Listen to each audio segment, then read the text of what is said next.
Зеленський заявив, що Росія знову намагається втягнути Білорусь у війну проти України. За його словами, українська розвідка фіксує тривожні сигнали біля кордону, зокрема будівництво доріг і розміщення навіть артилерії. Раніше Зеленський також говорив, що Росія планує розмістити в Білорусі наземні станції керування далекобійними ударними дронами. Тож, головним питанням є тепер, чи справді з боку Білорусі зростає загроза, чи це більше спосіб тиску на Україну і спроба змусити Київ тримати сили на півночі. Про це більш детально говоримо просто зараз, і до нас вже доєднався Артем Брухан, заступник керівника Народного антикризового управління Білорусі. Вітаємо вас у нашому етері. Вітаю. Пане Артеме, давайте розпочнемо з того, наскільки ви особисто оцінюєте, бачите і що думаєте з того приводу, що останнім часом доволі відносно багато заяв від Лукашенка з приводу того, що хтось знову на нього нападе, щось буде відбуватися. І взагалі ось ці заяви в бік України, Європи, Європейського Союзу і НАТО. Прошу. Я би падзяляў вось гэтыя заявы, якія робіць Лукашенко, на два напрамкі. Першы напрамак – гэта фактычна прапаганда, віп-прапаганда, якой займаецца Лукашенко у інтарэсах Пуціна, зразумела. Бо гэта стварае такой інфармацыйны ціск, інфармацыйны ўплыў на Украіну, на краіны Еўрапейскага Саюзу. Гэта яго функцыя вось правядзення такіх інфармацыйных спецыяльных аперацый фактычна на самым высокім узроўні.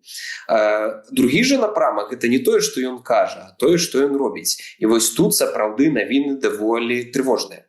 Што маецца на ўвазе? З лютага 22 году інфраструктурна Беларусь пачала вельмі моцную падрыхтоўку для таго, каб тэрыторыя нашай краіны фактычна была падрыхтавана да таго, каб быць тэатрам, полем боя, тэатрам баявых дзеянняў.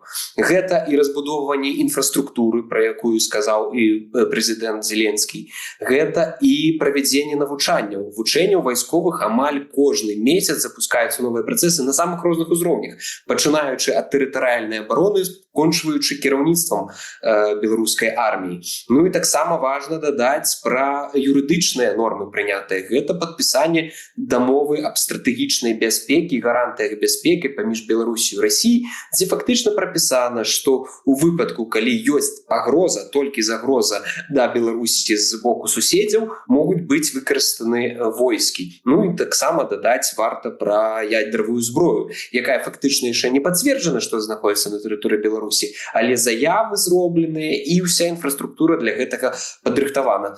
То бок, я не кажу про тое, што заўтра беларуская армія пойдзе наступам на тэрыторыю Украіны, але інфраструктурна, юрыдычна і нават палітычна, на жаль, Беларусь сёння гатова да гэтага.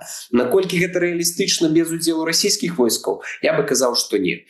Галоўным сігналам да таго, што нам трэба рыхтавацца, гатовіцца і быць, як кажуць, гатовымі да паўтарэння лютага 22 года, гэта вяртанне на тэрыторыю Беларусі вялікай колькасці расійскіх войскаў. Як толькі гэта выведка украінская ці нашыя кантакты на зямлі пабачуць, гэта будзе, як кажуць, тым трывожным сігналам.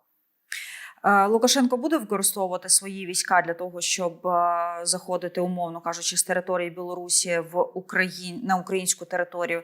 Чи все ж таки це буде лише плацдармом в більшості своїй? Бо зараз доволі багато новин, і те, що ви говорите, про те, що існують зараз переподготовчі курси, якісь збори військові і так далі, саме білоруської армії. Але в 2022 році ми бачили, що відбувалося. Білорусь використовувалася лише як плацдарм. Хоча заяв було від Лукашенка в тому числі доволі багато. Так, я думаю, што беларуская армія хутчэй за ўсё не будзе выкарыстоўвацца. Магчыма, ёсць толькі патэнцыял выкарыстання для баявых дзеянняў на тэрыторыі Украіны ў сілу спецыяльных аперацый. Гэта две бригады сілы спецыяльных аперацый, якія ёсць. Таму магчыма гэта 10 15 тысяч чалавек. Яны вось гэтыя кантрактнікі, ССОшнікі патэнцыйна могуць быць якімсьці чынам выкарыстаны. Што тычыцца арміі рэгулярнай, да, арміі прызыўнікоў, тэрабароны і гэтак далей, гэта хутчэй будуць тылавыя падраздзяленні, якія будуць забяспечваць тыл на вось нашым беларускам балконе. На жаль, мне пра сваю краіну прыходзіцца так казаць.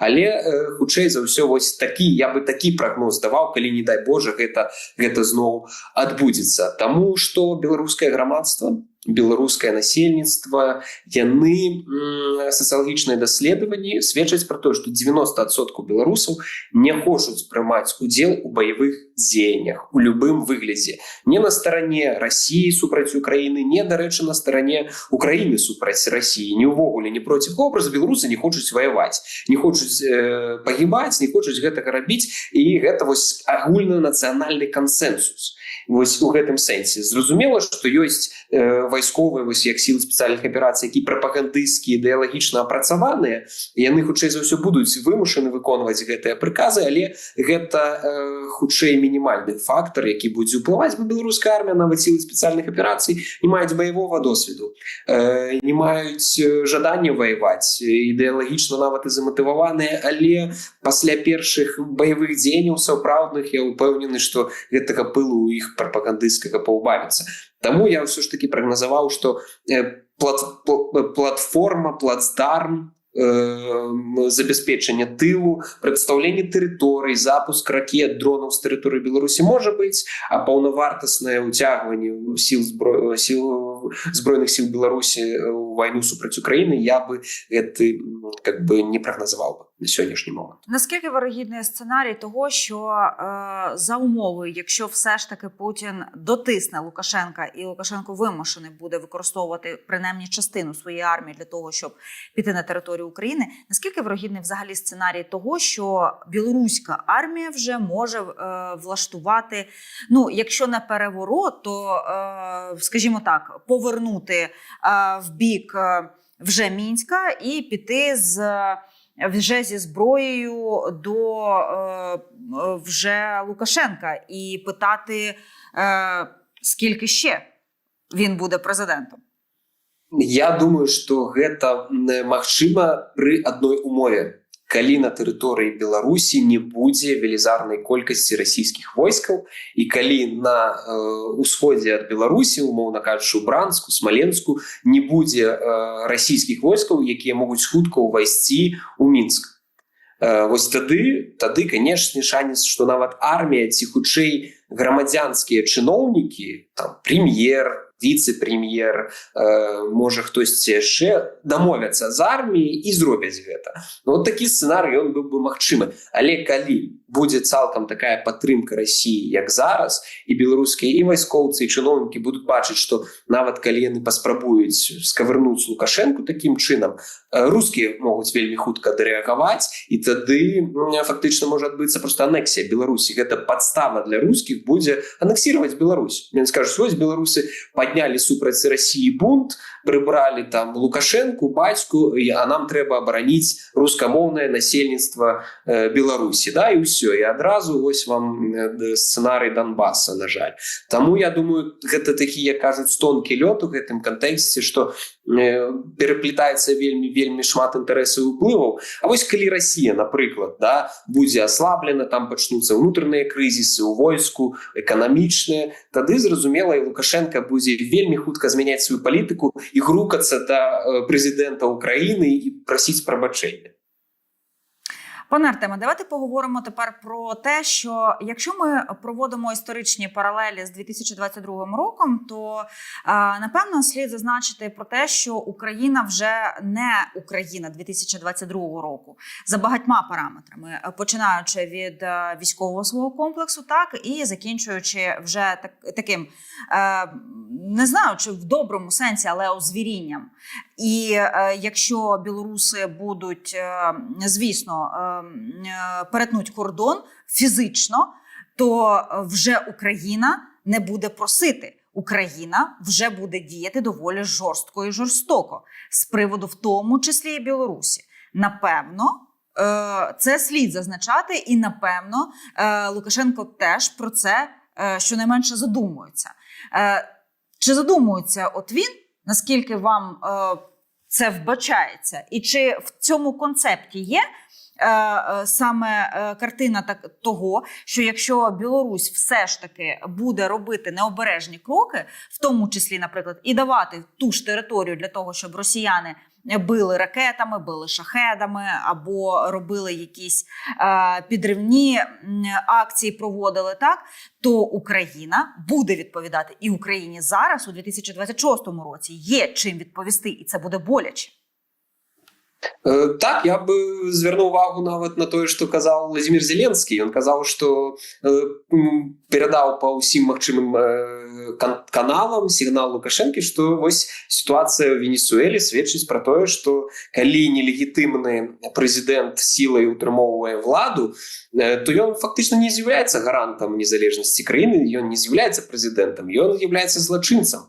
І адказ можа быць розны. А калі Лукашенко фактычна з'яўляецца і вайсковым злачынцам, то тут адказ таксама можа быць самы розны, пачынаючы ад нейкіх такіх дзеянняў, як у Венесуэле, умоўна кажучы, спецыяльных, скончваючы такіх, як у Іране. Мы бачылі, што пры неабходнасці могуць быць нанесены ўдары рознага кшталту зброі, і гэта можа быць выглядаць зусім па-рознаму. І зразумела, што Лукашенко гэта разумее, бо сігнал Зеленскага толькі глупы не зразумее. Нават Лукашенко яго зразумеў. Таму я думаю, што трэніроўкі войскаў, ён вельмі шмат кажа пра ПВО, ён вельмі шмат кажа пра рэбы, ён вельмі турбуецца з гэтага пункту гледжання, бо разумее, што Украіна сапраўды ў лютым 22-го году яна не чакала гэтай здрады фактычна з боку Беларусі. Лукашенко абяцаў у інтэрв'ю Гордону, казаў, што толькі на трактарах беларусы паедуць на тэрыторыю Украіны. Але праз некалькі месяцаў мы пабачылі, што пабачылі. Лукашенко здрадзіў, схлусіў, як ён гэта робіць заўсёды, і быў нанесен такі ўдар. І Украіна была не так гатова. Зараз сітуацыя зусім іншая. Ёсць зброя, ёсць дасведчанае войска, ёсць сілы, якія знаходзяцца на мяжы. Ужо не будзе лютага 22-го, а можа адбыцца, умоўна кажучы, пачатак года Венесуэлы ці Іран. Вось. І у адрозненне ад Ірана у Лукашэнкі няма ні ксіра, няма ідэалогіі, няма ісламістаў, а ёсць чыноўнікі, які не хочуць згінуць за Лукашэнку.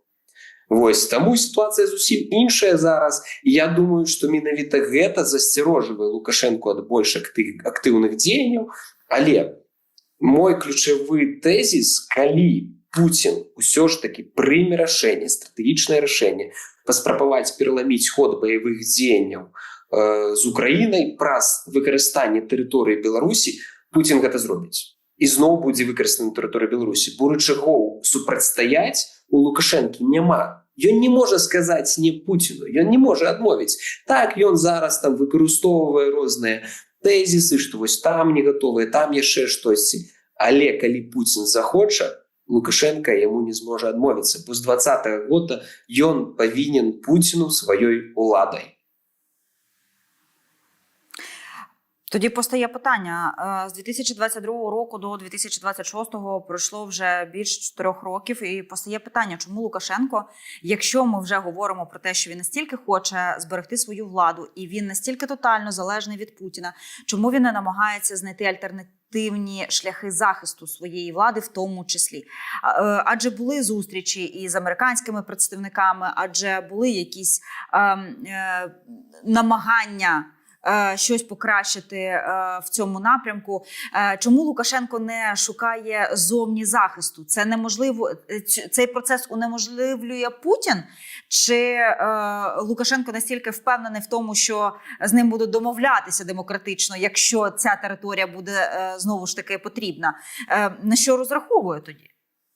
Не, зразумела, што галоўнае для Лукашэнкі яго ўлада. І вось калі ён бачыць, што для яго ўлады ёсць рызыка з боку Пуціна, то ён шукае іншыя кантакты, шукае іншыя апоры і ў Кітаі, і ў Злучаных Штатах Амерыкі.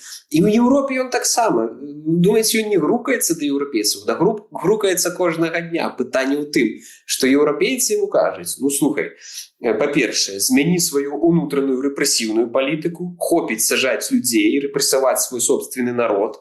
Па-другое, вызвалі ўсіх палітвязняў. І па-трэцяе, спыні гібридную агрэсію супраць Еўрапейскага Саюза, спыні дапамагаць Расіі біць па Ўкраіне, спыні дапамагаць Расіі накіроўваць военно-прамысловы комплекс фактычна на падтрымку вайны супраць Украіны. Тады будзе размова. Ну, калі ён не змяняе палітыку, то якая можа быць размова з Еўрапейскім Саюзам? Еўропа стаіць даволі прынцыпова. Злучаныя Штаты Амерыкі з прыходам Трампа трошкі змянілі палітыку, бо там ёсць асабістыя інтарэсы, бізнес-інтарэсы у Трампа. І ў першую чаргу гэта звязана з калійнымі ўгнаеннямі, удабреннямі. Бо Злучаныя Штаты Амерыкі зараз знаходзяцца ў вельмі жорсткім канфлікце з Канадай, а Канада з'яўляецца ключавым экспарцёрам калійных угнаенняў на рынок Злучаных Штатаў Амерыкі. І яна праз гэта ўплывае на Злучаныя Штаты Амерыкі, бо кошты на сельскагаспадарчую прадукцыю узрастаюць, і гэта невыгадна для США. Яны хочуць збалансаваць уплыў Канады і такім чынам шукаюць рэсурс. А дзе гэтыя калійныя угнаенні? Ёсць у Расіі і ў Беларусі. Вось зразумела адразу, каб не наўпроста з Расіі гандлявацца, вось давайте будзем спрабаваць Беларусь. Лукашенко зразумеў гэта і прапанаваў. Але добра, што ў гэтую большую здзелку уключыўся і працэс, звязаны з палітвязнямі. Уже выходзяць першыя палітвязні, гэты працэс ідзе, ён павольны, але так ці інакш Злучаныя Штаты Амерыкі таксама хочуць прымусіць Лукашенку вызваліць гэтых людзей і змяніць хоць трошачкі яго рэпрэсіўную палітыку. Бо менавіта яго гэтая палітыка, яна не дае магчымасці Лукашэнкі збалансаваць Пуціна. А калі ён пачне змяняць гэтую ўнутраную рэпрэсіўную палітыку, адразу беларускае грамадства пачне патрабаваць нейкіх зменаў і сыходу Лукашэнкі. Ведаеце, такі трошкі цук-сванку яго. Ён не можа спыніць рэпрэсіі, бо трымае ўладу сілай. Калі ён перастане выкарыстоўваць сілу, можа з боку беларускага народа атрымаць праблемы для сябе. Але калі ён перастане трымаць уладу сілай і пачне камунікацыю з Еўрапейскім Саюзам, тут Пуцін можа ўключыцца і выкарыстаць супраць Лукашэнкі адсутнасць яго падтрымкі ў народа. То бок ключавой месседж у гэтай усей складанай канцэптуальнай, геапалітычнай, эканамічнай і ўсій палітычнай сітуацыі у тым, што калі ў цябе няма падтрымкі народа, ты вельмі хістка трымаешься. Вось Лукашенко спрабуе гуляць уже 6 год з 20-го года спрабуе гуляць і дагуляўся до таго, што Беларусь зараз стала суагрэсарам і можа страціць сваю незалежнасць. Вот вынік той працы на пасту узурпаванага прэзідэнта. Ну вось і гэты чалавек, як кажуць, дазваляе сабе казаць, што Трамп там не такі, Зеленскі там нейкі не такі, што еўрапейскія палітыкі нейкія не такія. Ну вось давёў краіну да такой сітуацыі, і ён кажа, што ён самы лепшы палітык, які ёсць. Але не, гэта ж відавочна. На зараз є взагалі хоч якісь перспективи того, що в нинішніх реаліях хтось з білоруського суспільства може знайти в собі відвагу, силу і таку лють, міць, і все ж таки якимсь чином намагатися скинути Лукашенка від влади? Чи це на зараз неможливо? На сённяшні момант гэта практычна немагчыма, бо рэпрэсіі ў асфальце закатаны, падтрымкай Расіі карыстаецца Лукашенко, падтрымкай сваіх сілавікоў.